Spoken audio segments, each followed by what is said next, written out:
Hi, and welcome to the podcast.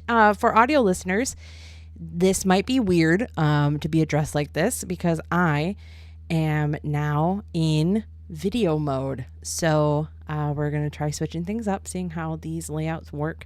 Not 100% sure how this is going to go. So I'm a little bit scared, but we will make it work. So we're getting with the times. We're going to get up on YouTube. Going to do some TikToks, getting up with the times. So without further ado, hey there, I'm Megan, a freelance paranormal researcher and investigator of over 20 years. And welcome to Paranormal Potpourri, the show where we mix the ordinary with the extraordinary to uncover the strange, the mysterious, and the downright weird. The scent profile for today's episode is cream and cannabis. Take a deep breath and let's get into it. One of the many obsessions I had in high school and let's be honest, middle school to high school to college to now, was watching the A&E show called Paranormal State. It followed this team from Penn State University called PRS, and they traveled throughout New England and then eventually across the U.S. investigating homes and businesses that claimed to have paranormal activity. I owned all of the seasons on DVD, and I actually used clips from it as a part of my psychology final project on ESP my senior year of high school. And it was on that show that I first was exposed to Lorraine Warren. From what I can remember about that particular episode, that she was brought into a home to figure out what was going on, and she was referred to as a mentor figure to the group's leader, Ryan Buell. And she stood in the foyer of this home out in the country, matching blazer and mid-calf skirt, a lace ascot that was shoved into the collar of her shirt, and had a huge bow pinned to the back of her updo. She looked a lot like one of those nuns at a Catholic school that would rat you out in a millisecond, right before you go into confessional with that one priest that you don't really like. And everything in this house and then this particular show was so dire and dramatic because she wasn't there just as a medium and a mentor to Ryan and the rest of the crew, but she was there as a demonologist.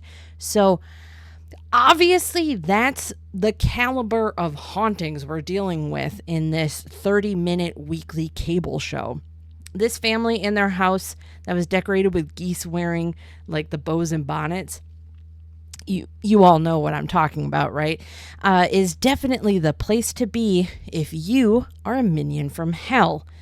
I could be inhabiting the body of your president, but shit, man, this decor though, I mean, I've never seen anything quite like it. To be fair, I don't think a demon would want to try to possess the current president. He's actually probably too much for the toughest of demons to handle. Lucifer took one look at JDT and went, fuck that. I'm not even that bad. Current news update. The gates of hell have been permanently closed to JDT. JDT, that's their love child between him and JD Vance. DJT, because I quote, "Hell's too nice of a place for a shit stain like him." And if anyone wants to cut that out and make that a clip, that should be just an evergreen, never changing sound clip for the rest of humanity for as long as we're around, probably the next 2 years.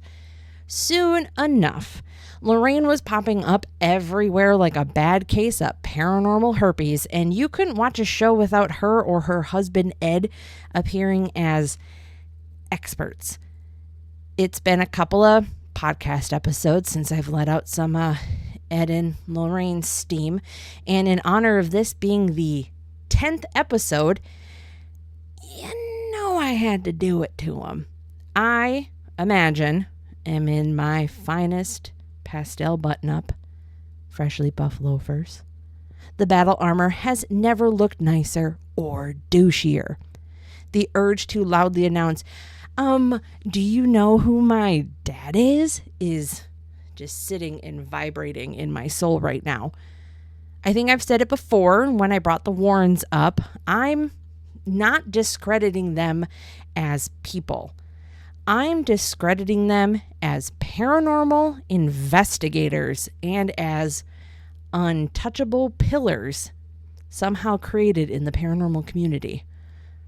In fact, Lorraine and I do the same thing on paper, but in practice,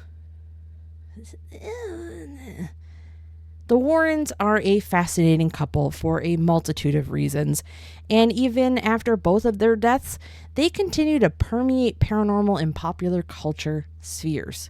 I would kill to have one movie made after me, let alone a whole damn horror universe to my name. We've touched on two of their cases that helped them get them on the map already. We've got Annabelle the Doll and Amityville Horror. Some of you might know that Annabelle has been making the social media rounds as of late, since she allegedly burned down a historic plantation outside of New Orleans after she had a wild weekend of drinking and partying on Bourbon Street. Also, if she's so quote-unquote dangerous, why is she on spring break? I thought she had to stay in her box. It even has a fancy calligraphy warning sign on it and everything. But don't worry. She had a priest spritzing holy water on her, and Ryan Buell was reciting the Lord's Prayer over her before the ticketed VIP selfie sessions happened. Again, I dare not dream to understand the machinations of demons, but why the ever-loving shit would you decide to embody a thrifted Raggedy Ann doll for your world takeover plan? Now, I'm hoping I put some audio changes to this. Fear me, humans, for it is I, a Dramalek, actual legit supervisor of Satan's wardrobe that Megan definitely didn't Google. And I have possessed this, what do you call it? Ah, yes, a Furby. Tremble before me, peasants. Stop it. Do not remove my batteries. I shall smite you where you stand, you scum. So, basically what I'm trying to say is buckle the fuck up and grab onto any steady surface within arm's reach, because we're going hard in the paint today. Our metaphorical oh shit handles are going to have permanent finger grooves squeezed into them.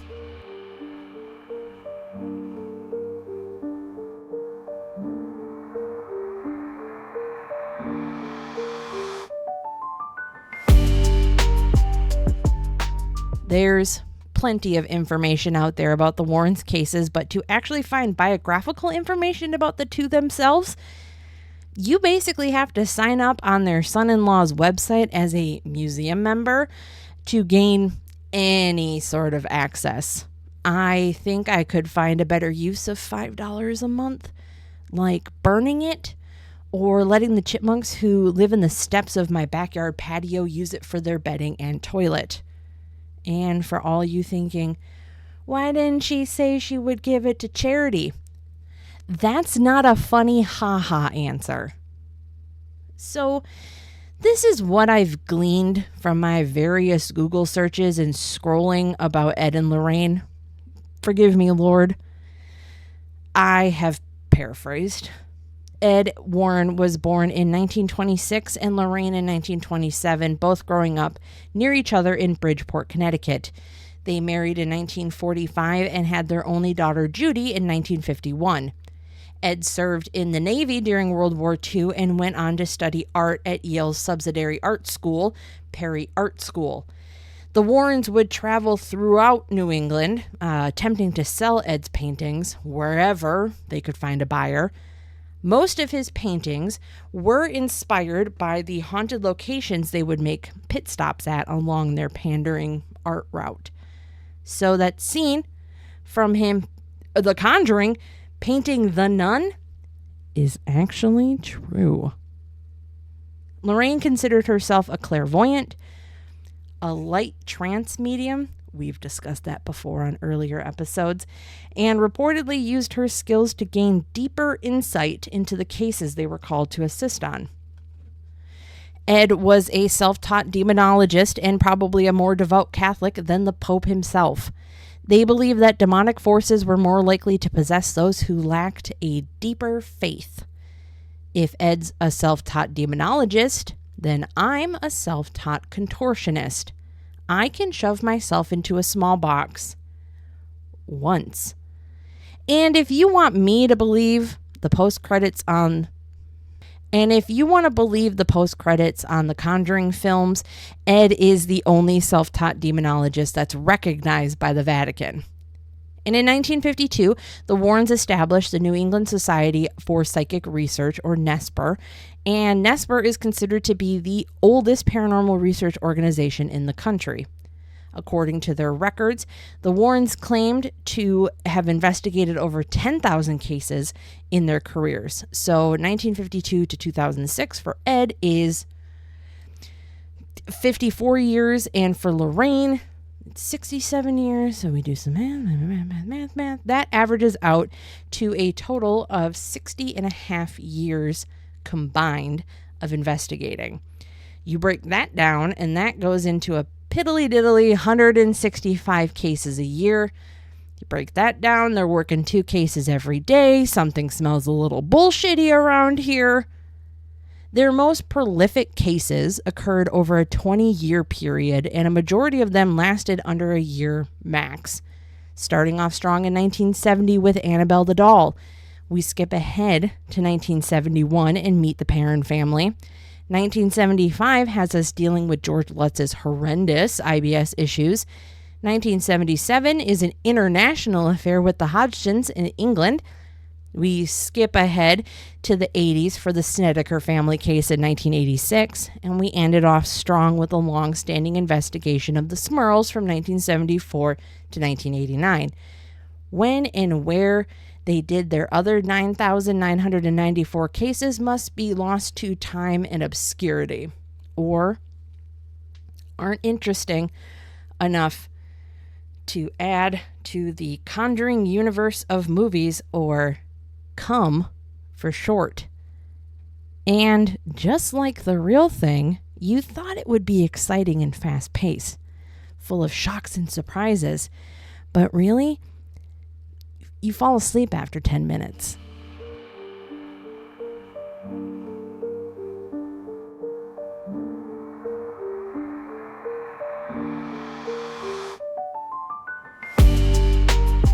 Annabelle got the spotlight in my very first episode of the podcast, where we discussed haunted objects, and Amityville Horror was debunked and dunked on thoroughly in the following one. But for those who took a listen and went, oh my God, the audio quality, here's a quick recap, and also an apology to the sincerest of degrees. I tell everyone now that it gets better after episode 3. I stopped sounding like I was trapped in a shoebox, I promise. Annabelle was contained within a blessed and warded wooden and glass case up until, let me check the calendar, May 2025, when I guess she went to New Orleans on a haunted Rumspringa.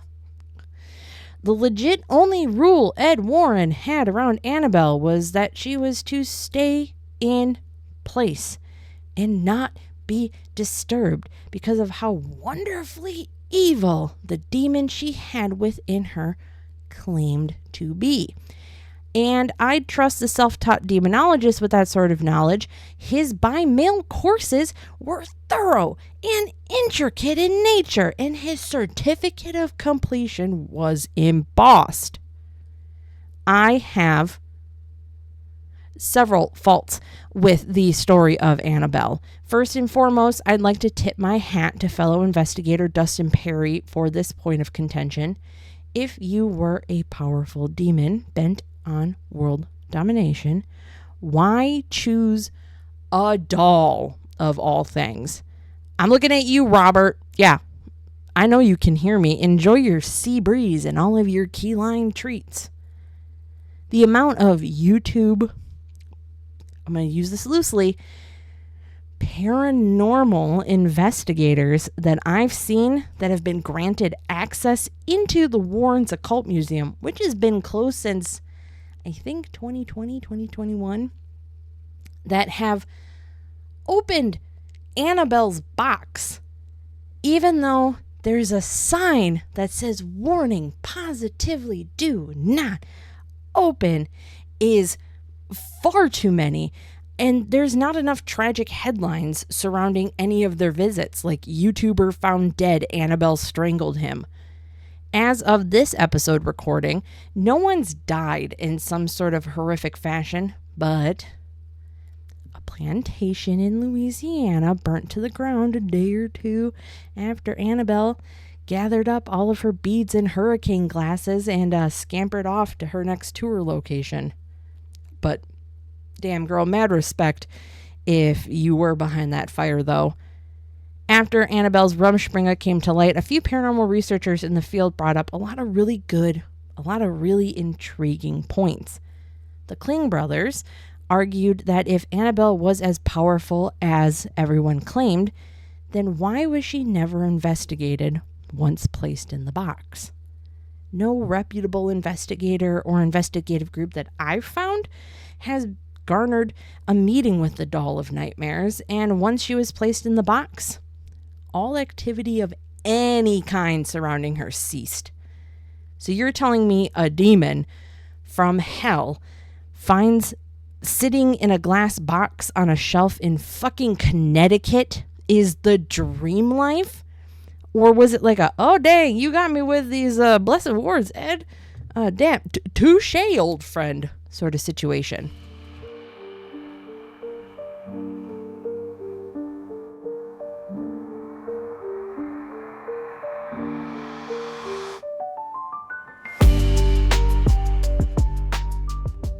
The Perrin family, consisting of Carolyn and Roger and their 5 daughters, Andrea, Nancy, Christine, Cindy, and April, moved into a 14-room farmhouse in Harrisville, Rhode Island in 1971.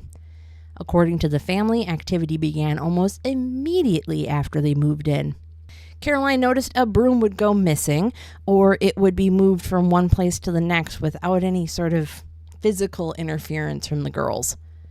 Another claim was frequently hearing the sound of a tea kettle on the stove scraping against something in the kitchen. I have to point this out.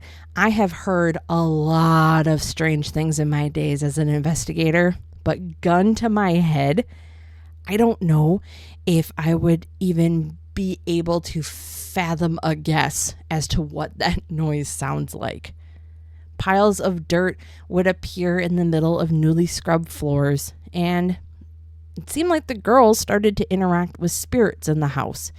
They claimed that they were friendly at first, and then they began to notice more malevolent spirits showing up. Carolyn allegedly did some bare bones historical research on the house and discovered that it had belonged to the same family for over 8 generations before they even purchased it. Many members of the family died under mysterious or horrendous circumstances. Several children drowned in a nearby creek, one documented murder, and family legend has stories of several individuals hanging themselves in the attic and barn throughout the centuries. One story piqued Carolyn's interest, though. One Bathsheba Sherman. Andrea Perrin wrote in her book, House of Darkness, House of Light, that whoever that spirit was, she perceived herself to be mistress of the house, and she resented the competition my mother posed for that position. Bathsheba was rumored to be a Satanist, and there was evidence present that she had been involved in some aspect of a death of a neighbor's infant.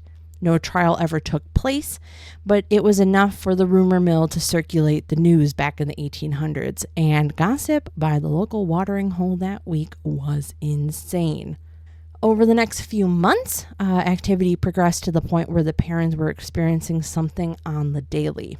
The scent of rotting flesh was attributed to the newer, more eviler spirits that entered into the home.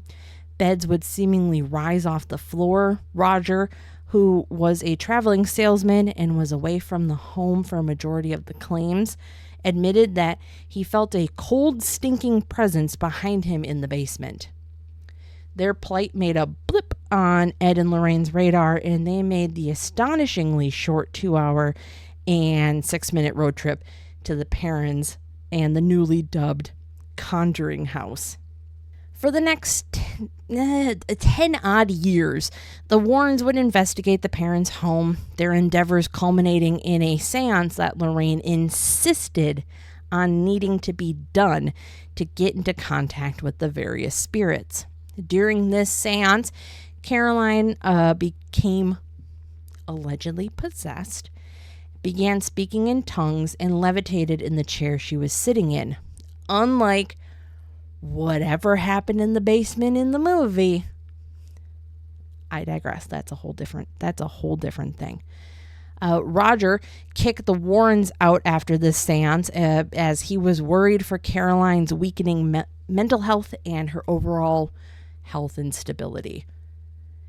The activity recorded and documented by the Warrens is just bone-chillingly dull and full of so much inaccuracy. It could actually run for a seat in the U.S. Congress. They claim to have seen a misty figure of a woman and unexplained noises. You know, all that classic scary stuff we as paranormal investigators battle through our fears on a daily basis. I mean, I'm pushing misty figures out of my way on the way to my shower on the daily. When Lorraine heard the story of Bathsheba and her incredibly loose connection to witchcraft and Satanism, she, as the kids say, ate that shit up and left no crumbs.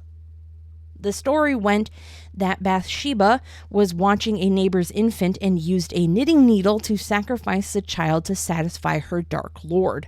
She was reportedly known to mistreat her farmhands and allegedly drowned her own child in the basement and then hung herself in the attic.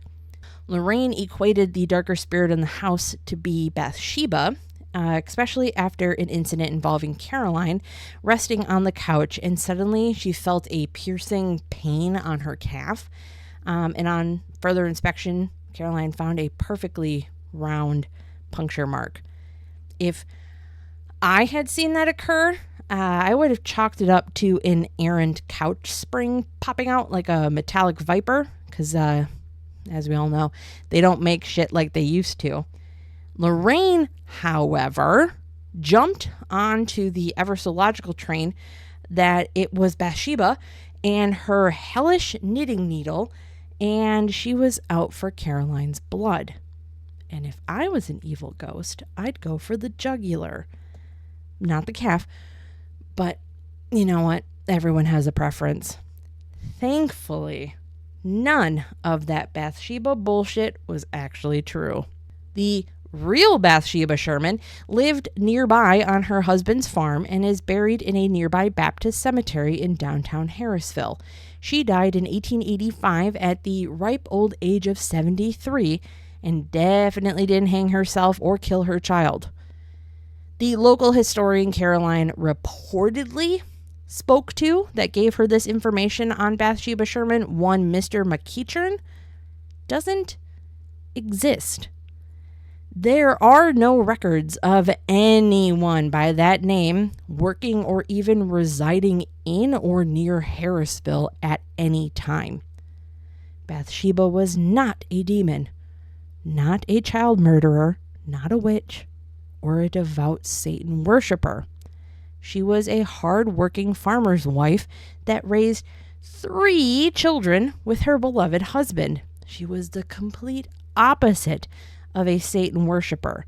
As a lifelong member of the Baptist Church, her minister personally oversaw her funeral services. Unfortunately, the rumors surrounding Bathsheba have not been quelled, even when presented with, factual evidence. Her headstone and grave continue to be targeted by vandals for decades, And the parents have spoken out against this disrespectful behavior exactly. Are you ready for it? 0 times. The house was investigated by other paranormal and researchers and investigators, and many of them couldn't corroborate a single claim the Warrens made, even after multiple visits. The evidence and findings that were collected and distributed by the Warrens were dubious at best, and their reputation even hurts the story's overall impact and credibility. The tranquil Perron family was in fact on the verge of separation, and ultimately, after all of this blew through, Caroline and Roger divorced. Roger went on record to denounce the Warrens as a pair of two-bit charlatans that preyed upon vulnerable people in unstable moments of their lives. Skeptic and researcher Jim Nickel has followed the cases the Warrens made headlines with and has had opportunities to also investigate those same locations. Upon investigating the Conjuring House, Nickel came to this conclusion in his own words. I analyzed the parents' claim of the demonic activity and showed that they were consistent with the effects of strong winds, misperceptions, schoolgirl pranks, vivid dreams, simple suggestion, role-playing, and other factors, including one child having an imaginary playmate and the effects of memory after some 30 to 40 years. That'll be a dig at Andrea Perron's self-published book recounting the activity that came out in 2011. Nickel interviewed Jerry and Norma Sutcliffe, who moved into the house after the Perrons in 1987, and the Sutcliffes lived there uneventfully until 2019. No instances of strange occurrences were reported by them. The biggest problem they dealt with, though, were the vandals and trespassers on the property that followed the release of the 2013 film. The next set of owners from 2019 to 2021 reported nothing but demonic activity and sold the property in 2022 for a tasty 1.5 milli willy, which meant they pocketed $1 million in pure profit as they bought the house at a solid $439K in 2019. And as most things go, the world's most cracked out loony bin escapee bought the property and has absolutely run that shit into the ground and further into the earth's core, I would have to say. So certified lunatic Jacqueline Nunez states that the house doesn't allow people to live there year round because the energy is too powerful, but charges almost $1,200 per person for a night, which she clarifies as 4 to 6 hours. But that $1,200, yeah, that's the social media influencer rate if you have at least minimum 10,000 followers, and then you're allowed to investigate.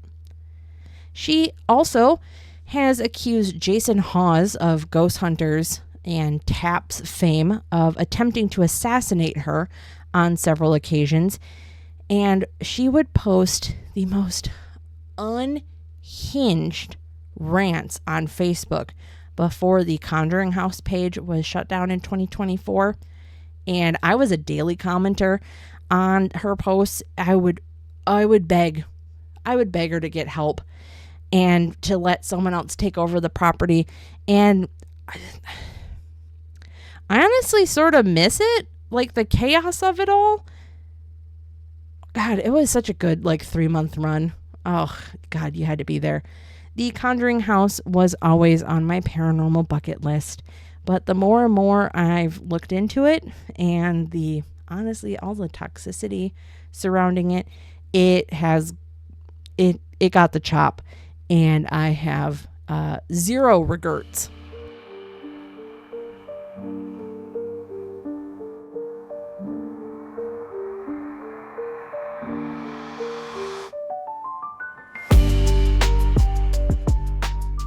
I'd recap Amityville Horror for you, but honestly, if I talk about George Lutz's outrageous bouts of diarrhea for another podcast episode, I'm No, I'm not even sure. I'm positive I will be shut down by the FCC. You know what? Just stream the James Brolin or the Ryan Reynolds version at your earliest convenience, or find a copy of Jane Anson's novelization and wish you could dip your eyeballs consequence free into a bucket of bleach after like the first couple of pages.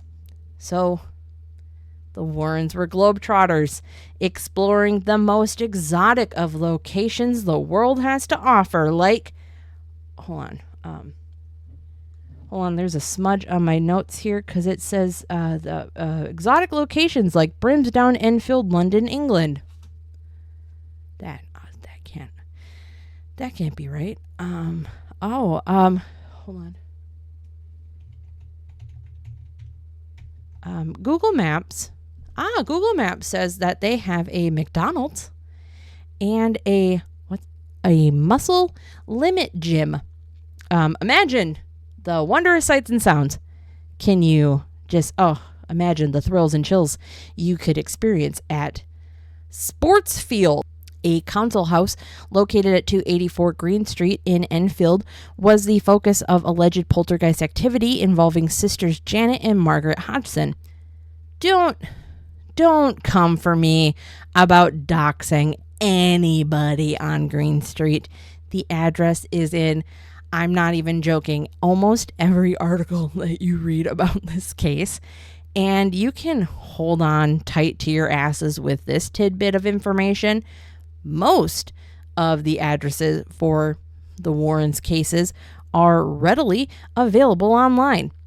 August of 1977, single mother Peggy Hodgson called the Metro Police to her house after she witnessed furniture moving on its own and 2 out of her 4 kids heard knocks on the walls. Peggy was being polite in her description on the phone to the police because what was actually occurring was beyond any sort of human comprehension. She heard loud scuffing noises coming from the 2 daughters' room and found the 2 girls huddled together, watching as a chest of drawers slid closer to the door as if to barricade everyone inside the room. I would have walked in there going, everyone calm down. It is just Madame Wardrobe getting us ready for dinner with the master. Remember, Lumiere told us this would happen. Other claims would come out later, like hearing disembodied voices, loud noises, toys being thrown, overturned chairs, your standard levitating children. The famous photo of Janet Hodgson levitating off her bed, surrounded by glossy posters of 1970s heartthrobs like David Soul from fucking Starsky and Hutch and Paul Michael Glaser from Starsky and Hutch. Over the course of 18 long months, 30 people, including neighbors and paranormal investigators, would back up Peggy's claims of the paranormal in her home. Some of the noises were recorded by investigators, so evidence of the knocks on the walls and the gruff, disembodied voices still remains. Maurice Gross and Guy Lyon Playfair, members of the Society of Psychical Research, ESPR, which we have talked about before. Fuck you, Sir Arthur Conan Doyle. They reported curious whistling and barking coming from Janet's direction. Gross and Playfair spent nearly 2 years documenting activity in the home. They witnessed cups filling up with water on their own, fire spontaneously starting, and furniture flipping over. Gross claimed that a curtain had wound itself around his neck and began to tighten like a polyester boa constrictor. And just like how Carolyn Perrin seemingly was possessed at the Conjuring house, young Janet experienced her own takeover by the gruff-voiced spirit of an old man they called Bill Wilkins. Anyone else listening sensing a theme in these cases, or is it just me? Janet would frequently and repeatedly throughout the day become possessed by Bill Wilkins. Falling into a trance, Janet would assume a deep, scratchy voice, and this could last for hours. Ed and Lorraine Warren showed up to the council house uninvited for one singular day. You know that old saying, guess like fish begin to smell after 3 days? Yeah, that does not apply to the Warrens in this circumstance. You get in, you get out, and enjoy the fame. Guy Playfair accused the Warrens of trying to hijack the case for their own personal and, oh my God, for their monetary gain. And both Playfair and Gross said later on that the Warrens hindered their case in its entirety. My understanding is that they arrived to the house, listened to the claims from the Hodgsons and the Esper members, and then declared that, quote, all events had a supernatural explanation. God bless you. Thank you. Thank you, Captain and Mrs. Obvious. We salute you for your service. Skeptic Brian Dunning said that Ed told Playfair that, quote, money could be made from this case by writing books and selling movie rights, and then the Warrens left. From what I've gathered, this was a very common critique of the Warrens by many researchers, many investigators, and many homeowners.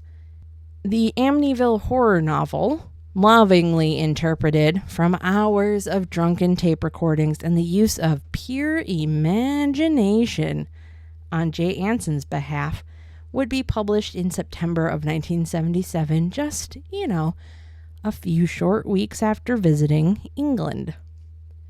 The members of the Society of Psychical Research believe that the Enfield haunting to be genuine in nature.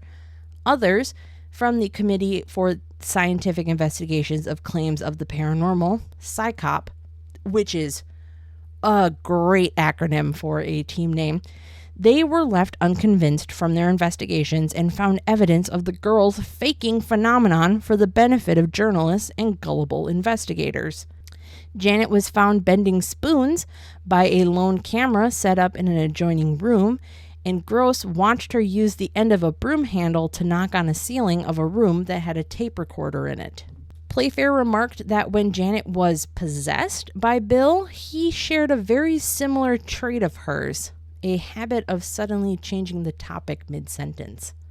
Both girls admitted to pranking journalists who came to see the poltergeist activity, and both Gross and Playfair begged them to take back their words. They were thoroughly mocked by other researchers for letting a pair of teenagers dunk on them so hard like that. Speaking of other investigators, let's talk about what they found in the Green Street house. Fellow Esper investigator Anita Gregory said that the case was overrated, that several episodes of behavior from the girls was suspicious, and speculated the girls had staged some of the incidents to help sensationalize their story.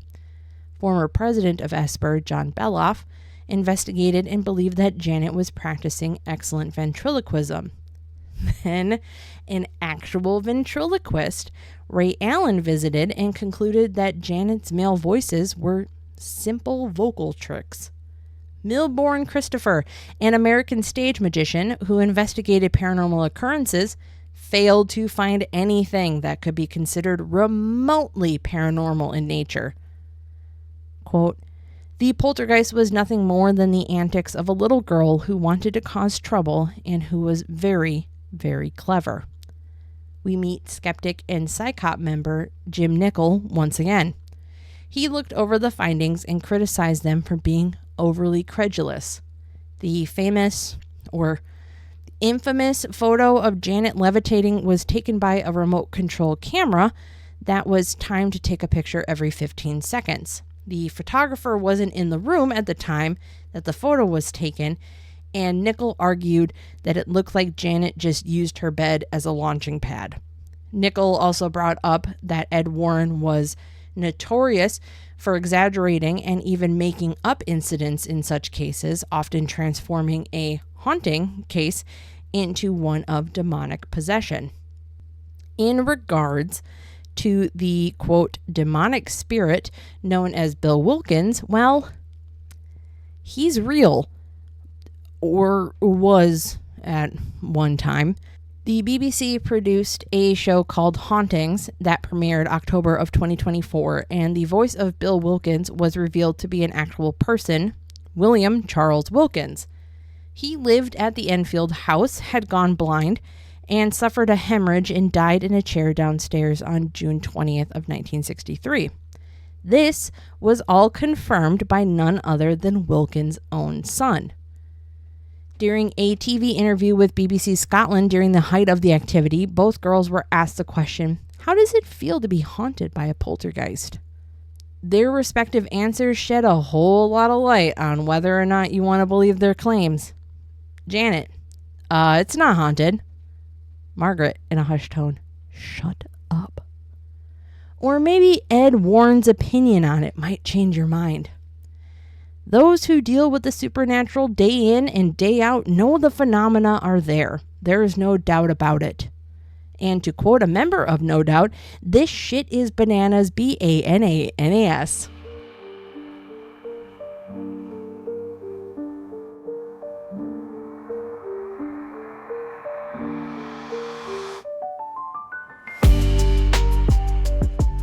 My first exposure to this next case came from the esteemed and award-winning, at least in my house, series from the Discovery Channel, A Haunting. Do I own the entire catalog of DVDs? You bet your bottom dollar. Can I point out the same set pieces and B-roll outdoor shots of the same 3 houses that they use in every episode? Hell yes, I can. Am I probably going to do a rewatch of the series right after I publish this episode? Yeah, I am. We've moved into the 1980s, and for that, you're welcome. June 30th, 1986, the Snedeker family, comprising of Alan, Carmen, their 4 children, and 2 of Carmen's nieces, move into 208 Meridian Avenue in Southington, Connecticut. The move was necessitated by their oldest son, Philip, who was getting treatment for Hodgkin's lymphoma at UConn Hospital, and the drive back and forth to their former home was taking a toll on everyone involved. The activity started the night the family moved in, which, God, that sounds very, very familiar, doesn't it? Philip was targeted more than anyone else in the family, which is actually common with paranormal phenomena, and they kind of focus in on those who are sick, both physically and mentally. It's more of a morale weakness, I guess, not anything. You're just not protected when you're not feeling as good. Philip would see a young man with long black hair that hung down to his hips, and this spirit would talk to Philip every single day. While Carmen was mopping floors, the water in the mop bucket turned into blood, and it gave off an acrid scent of rotting flesh. The mop water was blood red, Carmen said. I mean, a deep, deep red. It made my skin crawl, and I started getting nervous that I was going to ruin the floor. Adults in the household were physically tormented by spirits, yet Philip took the brunt of the attention. Both Carmen and Alan were allegedly sexually assaulted by unseen forces on separate occasions, which would lean more towards thinking this was an incubus or a succubus sort of presence. The family began to worry when Philip's personality seemed to change drastically overnight. The potential source of activity occurring in the house could have come from what Carmen found in the basement after moving in. The story goes, she rented the house essentially sight unseen. They just needed a place to bring the family sooner rather than later, and the house on Meriden Avenue fit the bill perfectly. As she quickly toured the house, the basement door was blocked by equipment that the renovation team was using, and she never got to take a look at what was down below. Once moving in, the basement door was accessible, and Carmen discovered some, let's call it, unique leftovers from previous tenants. According to Carmen, it was not disclosed to her that the home she now brought her family into was a former funeral home with a mortuary in the basement. A hoist apparatus for lifting coffins, there was a gurney, blood drains, toe tags. These were all found amongst boxes and old furniture. She also found a box of post-mortem photographs that looked like they were taken in the house. We discussed that in the post-mortem photograph episode. Because now I will never forget this episode. We'll figure out what it's called. She contacted her landlord, Daryl Kern, to get some further information. It was once the Hallahan Funeral Home, and it was in operation for decades. Kern also claimed that the family was well aware that the home was a former funeral home prior to them leasing it. Philip and his younger brother Bradley called dibs on the basement for their rooms and chose the casket display room to shack up in that was down the hall conveniently from the embalming room. When I first read that tidbit of info, I was imagining them stacking their pillows and blankets into like the display caskets, like some sort of like macabre bunk bed situation. The changes in Philip's behavior had the family fearing for their safety. Philip put Bradley on the gurney and spun him around until the younger boy begged him to stop. Their cousin Tammy was attacked out of the blue by Philip, and that led to him being hospitalized for over 45 days. Doctors eventually diagnosed him with schizophrenia after he told them about the entities that he interacted with on a daily basis. They verified that his medications for cancer treatment couldn't give him any hallucinations or trigger any sort of dormant schizo illness. After being discharged from the hospital, Philip was sent away to live with other family members and reported back that the voices and daily spirit visitors stopped almost immediately. The Snedeker family contacted Ed and Lorraine Warren along with a local priest to have an exorcism done on the house. September 6, 1986, a priest performed an exorcism on the house, and the family reported that all activity stopped at once. They would move out of the house later the next year.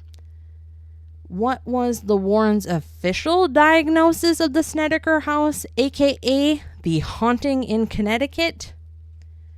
They adamantly asserted that the house operated as a funeral home that hid a secret club of morticians who actively practiced necromancy in the basement. Yeah, we've all probably seen gameplay footage from the mortuary assistant, so this is a very common practice for morticians. The property was described by them in later interviews and lectures as harboring incredibly powerful supernatural forces that were ejected into the nether sphere during the exorcism. Once the case hit headlines, doubters of the alleged activity became incredibly vocal. "I think it was planned right from when they moved in," Kathy Altimus said, a neighbor who thought the whole thing was a hoax. Other neighbors reported to talk to the family members while they were like outside gardening on occasions, and to them they seemed perfectly happy and normal. They didn't look like people who were being tormented day in and day out within an inch of their lives by succubus, incubi, and 800 demons. Their landlord, Daryl Kern, pointed out that activities seemed to really ramp up around the time that their rent was due, and he thought it was a scheme to make money. I'm suspecting someone is taking a page out of the Lutz's handbook entitled How to Get Out of Paying Your Mortgage in the Scariest Way Possible 101. Kern also said that nobody before or after the Snedekers ever experienced anything unusual in the house and found the whole thing to be ridiculous. Am I in an echo chamber? Like, what the hell is going on here? Another great point was brought up. They didn't move out a few months later. They stuck around for nearly 2 years and never complained to the landlord or neighbors about what was going on in their walls. Friends of Philip questioned his story based on simply knowing him and his personality. He was a storyteller. He always had to be in the center of attention. New owners of the property spoke out against the claims when the 2009 movie was released. "We lived in the house for 10 years. Our house is wonderful. This is all Hollywood foolishness. These stories are all ludicrous," said Susan Trotta Smith. Author Ray Garton, who would go on to co-author several books with Ed Warren about their cases, was instructed to make up material to create, quote, a more compelling narrative, since there was quite literally diddly shit squat that could be quantified or even recreated at the Snedeker's residence. After Ed's death in 2006, several other collaborators emerged from the woodwork to admit to being heavily persuaded and encouraged by one Mr. Warren to fabricate incidents for dramatic effect. Garton was hired by the Warrens to work with the Snedekers in hopes to give him anything of use to fill the pages of a book. He interviewed the whole fucking family and realized that there was just a teeny tiny itty-bitty problem. I found that the accounts of the individual Snedekers didn't quite mesh. They couldn't keep their stories straight. I went to Ed with this problem. "Oh, they're crazy," he said. "You've got to make up some of the story. Just use what works and make the rest up. Just make it up and make it scary." Garton did what he was told and paid to do, even if the contract was to write a true detailed account. I used what I could, made up the rest, and tried to make it as scary as I could. What Garton failed to disclose was when he was told to just make it up, Annabelle the doll was standing behind him in his computer, somehow gripping a pistol in her fabric-covered hands, watching unblinkingly, and chain-smoking cigarettes while he plonked out fake plot points.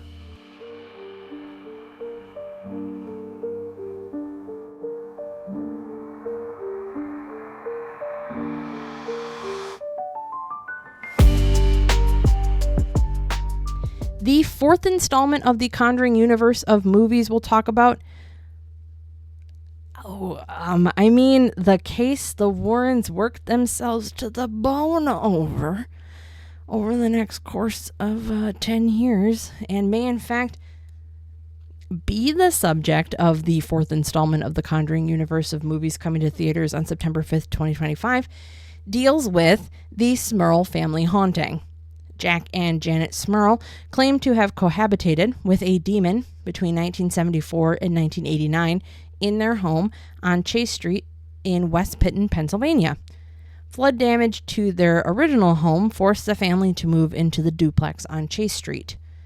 They began to put some real effort into repainting, retooling, and repairing. You know, the 3 R's of remodeling on the Chase Street home. And wouldn't you know it, gosh darn it, that's when the activity started up. Old stains would appear after coats of fresh paint were applied to the walls.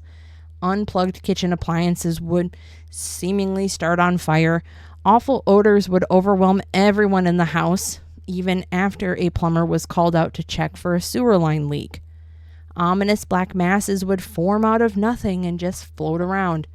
Jack's mother and Janet claimed on several occasions to hear voices that sounded like one another, always fighting. A light fixture fell from the ceiling and cut one of the daughters. The family dog was picked up and hurled up against the wall. Janet would be picked up by an invisible presence dangled 6+ feet in the air before being chucked towards the wall as well. Both Jack and Janet would report to be molested by an unknown presence. Neighbors claimed to have heard screams coming from the house the night of Jack's attack. The Smurls contacted local churches to have the home blessed several times. Janet claimed that an unidentified priest, not suspicious whatsoever, that the unidentified priest performed 3 unsuccessful exorcisms on the home and said that the demon avoided the rites of exorcism by moving between the double block home and following the family around to different locations. That's such a classic demon move. The nana boo boo, you can't see me move. Summoned to West Pitton like pain and panic from the movie Hercules, Ed and Lorraine found their way to the scene of the crime. They concluded that the Smurl shared a home with, count 'em, 4 different spirits. 1 was an elderly, harmless woman. 2 was a young and violent girl. 3 was a man who suffered and died in the home. Again, classic ghost shit. And 4 was obviously a demon who used the 3 other spirits to torment and destroy the Smurls. Ed said that the demon was very powerful, as it would shake mirrors and the furniture after Ed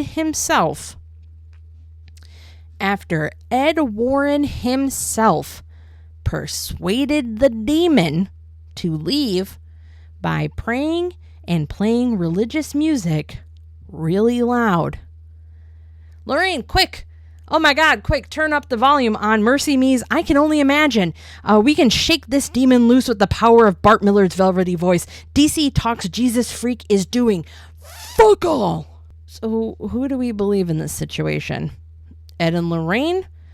Or the plethora of psychologists, scientists, and the spokesperson for the Roman Catholic Church Diocese of Scranton, Pennsylvania, who investigated the Smurls' claims for over a decade? That's a stinker. And a thinker. Professor Paul Kurtz of State University of New York at Buffalo, and then chairman of the U.S. wing of PsyCop, said that the Warrens weren't objective, independent, or impartial investigators. Just a round of applause for the single most obvious statement anyone has ever made about an individual. Kurtz characterized the Smurls' claims as a hoax, a charade, and a ghost story, and said that their claims were possibly due to delusions, hallucinations, or, my personal favorite, brain impairment. He advised the family that they submit themselves to psychiatric and psychological examinations. Professor Kurtz was just passing out flyers to the burn ward. Oh, yeah. Allentown psychologist Robert Gordon, in his own words, people often look at demonology to explain many tensions that they experience as individuals and within their families. In little to no words, why point the finger at yourself for your problems when blaming a demon is the cooler option? In 1986, a priest from a local diocese spent 2 nights at the home and said that nothing unusual happened. The Roman Catholic Church spokesperson was unsure about what might be the cause of the disturbances, and St. Bonaventure University theology professor Alphonsus Trabold said that there might be other, less demonic explanations for the activity. A pastor of the Immaculate Conception Parish said that after a few rounds of intense prayers, the Smurls felt that things were back to normal in their home. Y'all mind if I praise God for a second?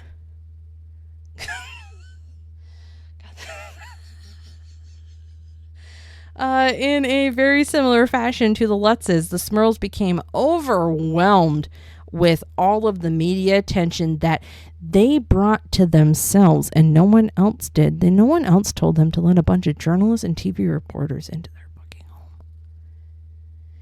A book was written because cha-ching, cha-ching, baby. Get that paper. Yes, girly pop.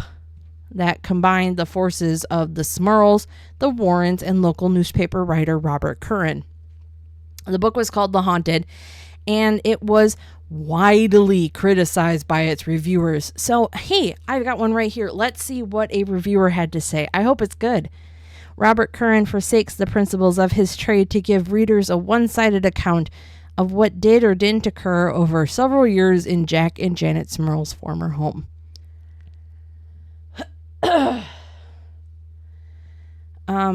In my neck of the woods, we would just say, oh, after hearing that, and then politely disintegrate into the wallpaper.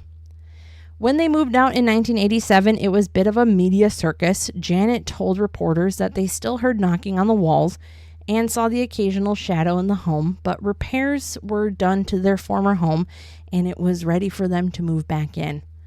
The new owner, Deborah Owens, moved in 1988 and told reporters she never encountered anything supernatural while living there. I know you're wondering, and Yes, I'll be first in line with popcorn in hand to suffer through the absolute garbage shit show of a film come September 5th. Oh God, say it with me, folks. Pray that I choke on a kernel and get wheeled out on a stretcher during the previews.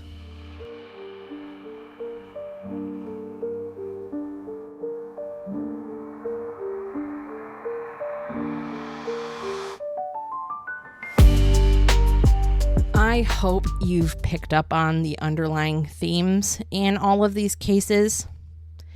A picture-perfect family finds a home to buy or rent for cheap.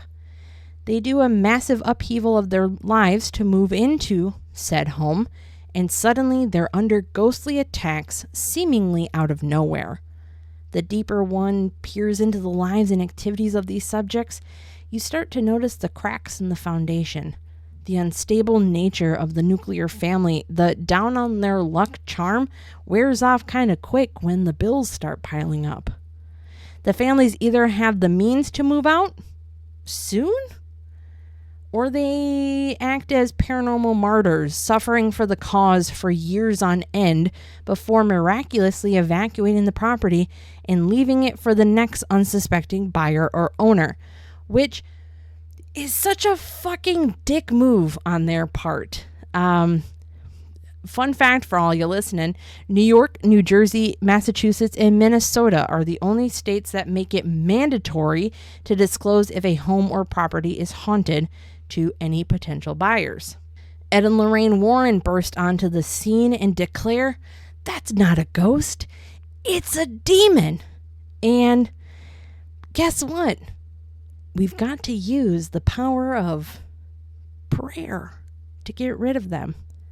It doesn't hurt that both Ed and Lorraine Warren were devout Catholics and were essentially proselytizing at any given moment, preying on the vulnerable and the desperate.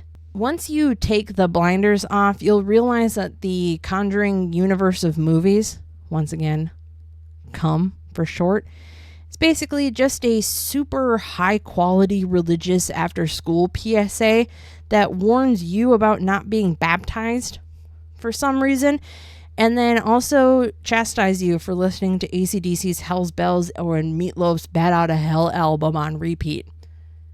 This isn't the part of the podcast where I stand at my own personal pulpit and rage against the concept of organized religions. I have a better use for my time. This is the part of the podcast where I give you a societal context for the veracity of the effect the Warrens had on popular culture and the paranormal at the time. 3 movies altered the world's perspective on what is and isn't considered quote-unquote evil and satanic. Rosemary's Baby in 1968, The Exorcist in 1973, and The Omen 1976 sent millions into a new and unknown form of insanity, aptly named the Satanic Panic. Satanic Panic ran rampant in North America during the late 1970s, early 1980s, with well over 12,000 unsubstantiated cases of what was called SRA, or satanic ritual abuse, being reported. Canadian psychiatrist Lawrence Padzer wrote a book about a patient he worked with and then later married, so don't tell me that wasn't a conflict of interest, titled Michelle Remembers. Padzer used the incredibly controversial and now discredited practice of recovered memory therapy. This technique utilized hypnosis, guided imagery, and dream interpretations to unlock traumatic and repressed memories. In his book, Padzer made claims about satanic ritual abuse involving his patient Michelle Smith. One session between the two of them revealed Smith's memories of her mother using her as a pawn in several satanic cult practices. Once Padzer's now discredited book hit the shelves, it unleashed a wave of paranoia and terror in the hearts of all who read it, and those who heard it from a friend who knew someone's cousin's roommate who read the book. Patients that were hypnotized to recover memories of alleged SRA recall scenes from the aforementioned films. Some accurately describe shot for shot scenes, plot points, entire scripted lines from Rosemary's Baby, The Exorcist, and The Omen. And these people are convinced, unfortunately, that those events actually occurred to them, and they attribute their years and years of trauma and distress to those misremembered movie scenes. Other forms of popular media influence what would be hallmark moments during the early surges of the Satanic Panic. The White Album, released by the Beatles in 1968, had a song penned by Sir Paul McCartney entitled Helter Skelter. According to McCartney and a quick Google search, a helter skelter is a British fairground staple of a tall spiral slide that winds around a tower. It is also colloquially associated with chaos and disorder. And according to Charles Manson, it was a part of a series of prophetic codes that were implemented by the Beatles in that particular album that predicted an apocalyptic war that would pit non-racist whites against racist whites to eliminate each other over their treatment of blacks. And after the war was over and black militant groups took out the threat of any remaining whites, Charles Manson and his family of devoted followers would emerge from their underground cave city and assume power and control of the black militant groups as super racists. His interpretation of the lyrics by the fucking Beatles were instructions for when his family would emerge from an abandoned mine shaft located outside Los Angeles. The Tate LaBianca murders in August of 1969 by the Manson family cult fully cemented the Satanic Panic's reach into the American psyche. No one, not even celebrities, could outrun the power of those who worked and devoted themselves to Satan. The tragic irony of those murders is that one of the victims, Sharon Tate, was the wife of Roman Polanski, who just so happened to be the director of the film Rosemary's Baby. There's no direct correlation that I can find between that film and the events of August 9th of 1969. It's just coincidence, synchronicities that shouldn't be swept under the rug. Allegations of satanic ritual abuse still pop up in our modern times, now congealing into the conspiracy of a global satanic cult that includes the wealthy and elite, and this includes children who are abducted or bred specifically for human sacrifice, pornography, and or prostitution. I will remind everyone listening of the unreal panic that swept through the U.S. during #Pizzagate in 2016. We can also thank the Satanic Panic for the creation of the dumbest group of all time, QAnon. Do you recall the time frame in which the Warrens hit their stride with so-called demonic cases? 1970 to 1989. Ride that funky wave of anti-war protests, massive social and political unrest that happened not just in the U.S. but around the world, and the emergence of a counterculture who bucked against the trend of the normies. What better way to spread the good word without actively shoving it down the listeners' throats than by asking if you're baptized? And if you're not, well, all of this activity is because demons go after the non-believers, and you obviously did something, aka not believing in Jesus, to deserve all of this, so repent before the devil takes your soul down to Georgia. I mean, who's gonna argue with a former member of the Navy turned artist turned demonologist that's backed by the fucking Vatican, who loudly defended every method and action that he and his wife took, and his wife who wore the large silk bows with long tails in her pinned up hair and delicate brooches that were nestled in her lace ascots tucked along her throat next to her silk shirts. Me, I guess. But what a solid power move to pull during a time in which the paranormal was seen as abnormal and taboo, and propel it by its ass hairs right into the public eye and continue posthumously to alter the landscape of modern day paranormal research and investigations. We're doing a lot of praying today, folks. I can only hope and pray that my impact is of a similar caliber.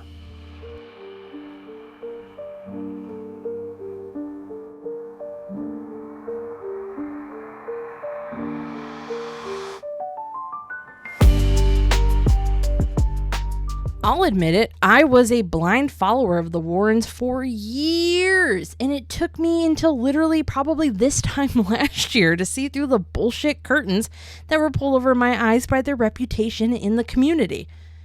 It was difficult for me, even growing up, to openly discuss my interest in the paranormal or even have any access to resources and others in the field to fact check a lot of the information that was blasted directly into my eyeballs via shows like Paranormal State, Ghost Hunters, and the weekend-long marathons of the most haunted places in America on Travel Channel. I didn't do my first legitimate paranormal investigation until 2017, 2018, and I still acted like a complete closeted weirdo for years after that. Jesus, I still hold that shit close to my chest because how the paranormal is viewed in today's popular culture, and I place the blame for that squarely on the shoulders of the Warrens and Zach fucking Bagans. Connecting with others in the field through my own investigative research practice and interacting with groups that share similar opinions, that are fighting for progress in our field, and realizing that idolizing particular individuals or groups severely hinders any forward motion is so refreshing and so uplifting. I forced my parents. This is shameful, and I straight up, this is an actual apology for what I'm about to explain and what I did.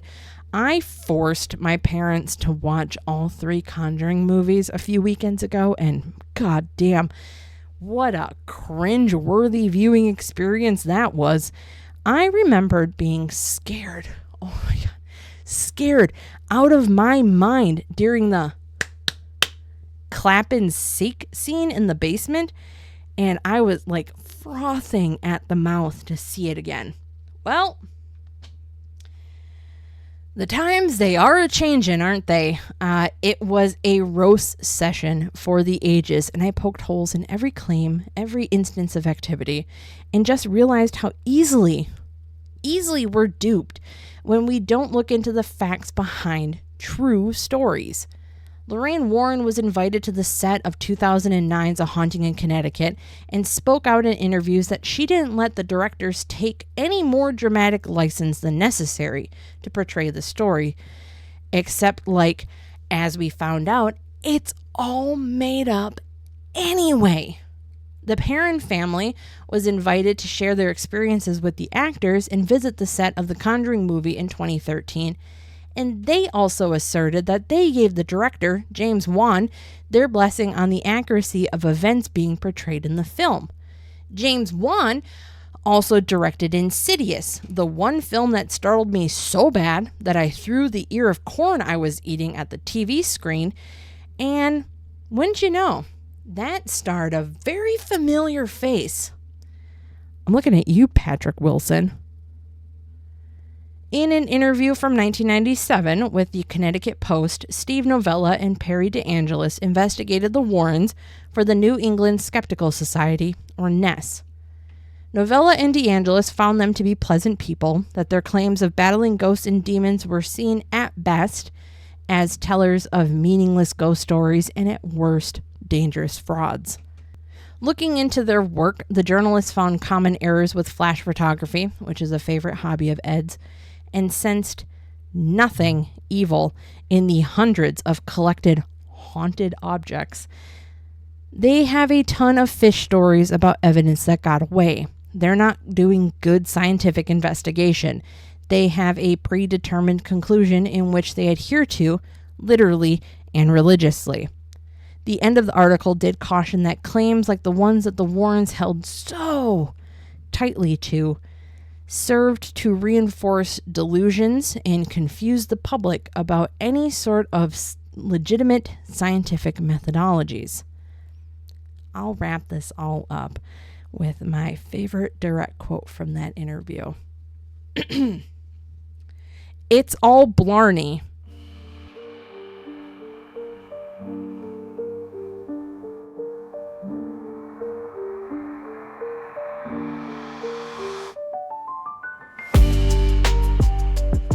All right, so thank you all for sticking around for this episode.